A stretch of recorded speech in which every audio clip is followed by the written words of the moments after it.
rotation in the cockpit, the engine dies. So frantic activity in the pit area of the George Vignotti Dan Cotter team. Sneva's car is now down off the jacks, and he will be climbing out. So within the same lap, both Sneva and teammate Kevin Kogan will fall by the wayside. All right, Gary, nice description of the activity down there in the pit area. Kevin Kogan was running in the top 6. In fact, he was the last car on the lead lap. However, he is in the pits now and has apparently dropped out of competition. The leader continues to be Rick Mears, and Bobby Rahal still running second. We hope to be able to get a word with Tom Sneva after we pause for these messages from Michigan International Speedway. Stay with us. Between Mario Andretti and Teo Fabi, the interval stretches out just a little bit, but less than a half a lap ago, these guys were going at it tooth and nail. Here's how they came into turn number 1. That's Teo on the inside and Mario on the outside. Remember Tom Sneva's comments about how rough it is down in the bottom. You can just barely see that car popping around a little bit, Teo's car, and you see the courtesy room that Mario gave Teo. Teo, not much experience on a racetrack like this, but that was sure a fine job. Well, unfortunately, the driver with whom we had established radio communication lasted just a little less than half of this race. Of course, we're referring to Tom Sneva, and he's with Gary Lee. Tom, you gave us some thrills on the racetrack, but you also gave yourself and us some thrills in the pit area. What happened? Well, you know, I don't know, we developed some kind of leak, and then I didn't have any rear brakes or something, so it was a little hard getting in and out of the pits, but the car was working great. You know, the Texaco Star was fine on the racetrack. You know, we virtually run the thing flat out. We were just biding time. Rahal was quick early, but I think we were a little quicker in the corner. We were just a little short down the straightaway, and I think as the track got greasy, we would have closed in on Bobby. There was some frantic activity around the rear of the car, but you were so calm in the cockpit. Were you aware there was some type of oil fire back there? Well, I could see we were leaking a lot of oil, and I was just hoping we could solve the problem, you know, before it got more serious. So to win, you have to go the distance, and not Tom Sneva's day. Not the Texaco Star day, but there'll be other days for the Star. Tom Sneva, now spectator. All right, and on the racetrack, John Paul Jr., car number 12, the red car, is ahead of Mario Andretti as they go into turn number 1.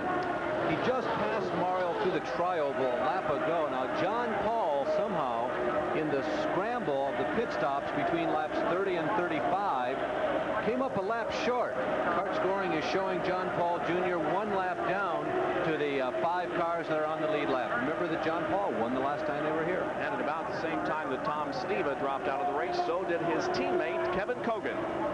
With all the activity around your teammate, no one expected to see what happened in front of the team car, and that's when you came in. What happened? Well, the motor was tightening up. Ever since we made that stop, it just started pulling less and less and less RPMs. It was going to blow any second, so I just pulled it in. No sense in breaking it all together. Was that? Yeah, right, no sense. So both team cars out of the race. Kevin Kogan retires from competition, but John Paul Jr. still out there, although he is being shown as a lap down, running in 6th position. Leader continues to be Rick Mears, driving car number 1. 2nd place, Bobby Rahal. 3rd is Teo Fabi. 4th, Mario Andretti. And 5th, Alan Zer Sr. Those 5 cars on the lead lap. A lap down, John Paul Jr. The number 99 of Jeff Brabham, also Chip Ganassi, shown as a lap down. Average speed of the race is 175.09 miles an hour. They'll be picking that up now because we have been under green for the last few laps. Well, we had an opportunity to talk to John Paul Jr. He, of course, comes from road racing experience, and we asked him about the comparison between the two. What type of conditioning had to go on inside John Paul Jr.'s mind to make the move from the road course to the oval? It's totally different. On a road course, you come up to a corner and you brake and shift down through the gears, turn in and get back on the throttle, whereas here you go at least a third of the way into the corner before you ever lift off the gas, and that was really the main thing, just getting to the point where you keep your foot on the floor.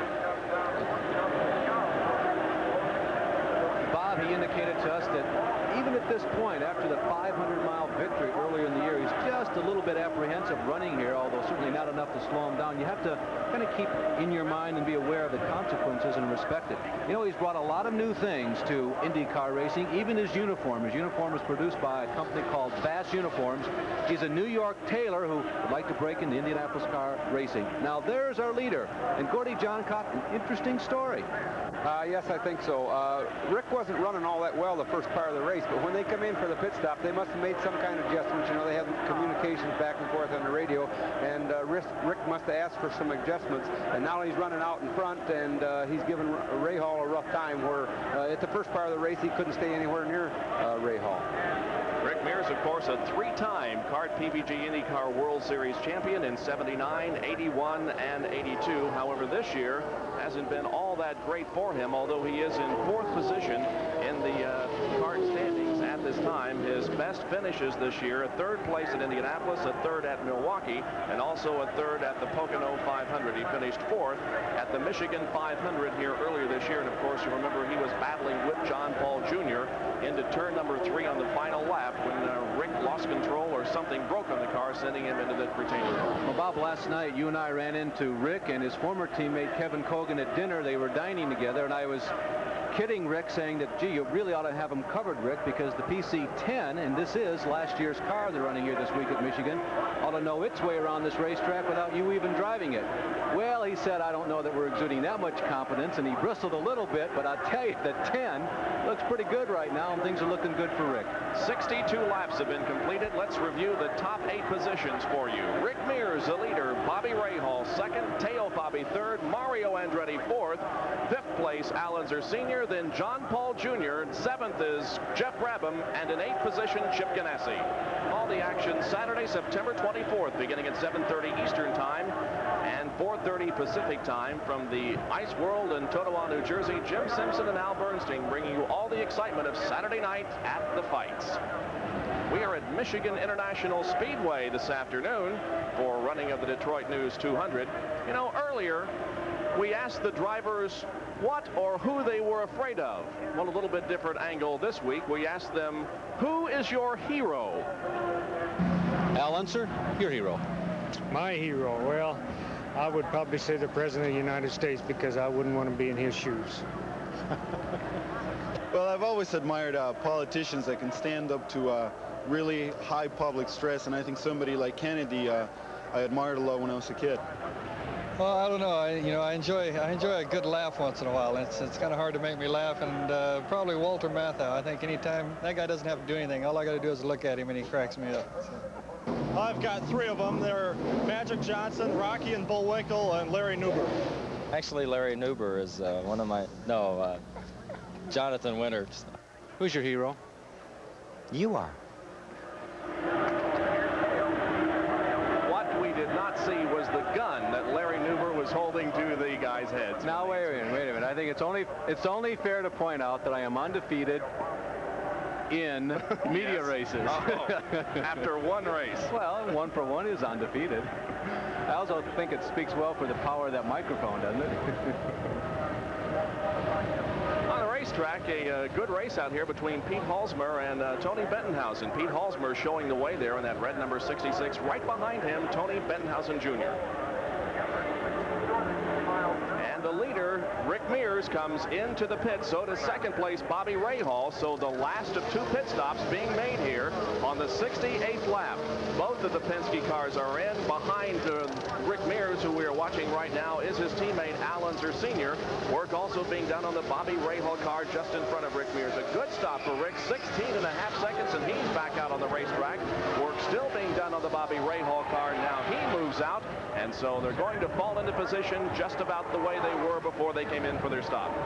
Well, you take 68 laps out of a 100-lap race, figuring that you've got to go at least a third of the distance each time. It looks like Rick Mears is in pretty good shape. A very routine pit stop. Rick Mears is in and out. Both of his stops are complete, and now he has just 31 laps to go, and he's gone that distance at least once already today.